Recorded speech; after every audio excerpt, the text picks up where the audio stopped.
То есть 1,5 жылдан бері айдап жүресің машинаны, а? Азыр на данный момент лицензия страховкалар бар бу? Яндекстен страховка, а? Лицензия бар, а? Кондер иштейби? Кондер иштейби? Иштейт, жамат. Кондиционер иштейт экен. 1,5 жылдан бері машинаны айдап жүрөт экен, туугандар, көрсөңүздөр болот. 2017 1.6 автомат, унада бизге Kia Ceed келип калды. 2017 1.6 автомат. Буюрса бааны 520 миң деп коюп бердик, туугандар. Не дейсиздер? 520 миң. Фары бар, жаңы окшойт, а? Мына жамат. 520 миң деп бааны коюп бердик, жакшы скидкасы менен. Так что кимге интересно болсо машина чалып алдына барып сүйлөшө берсеңиздер болот, туугандар. Мына ровный кузов, эч жерде жанагындай сынып, пынып, урулуп кеткен жерлери жок машинанын. Мына көрсөңүздөр болот. Шыналарды жаңы дей албайм.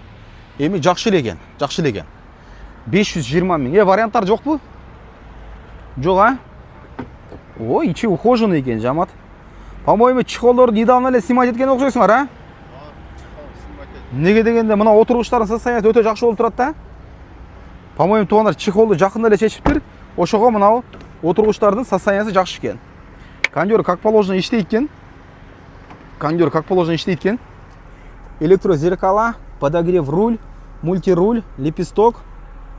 590 миң пробегте. Кондер иштеп атат, Bluetooth бар, подогрев сиденьялар бар.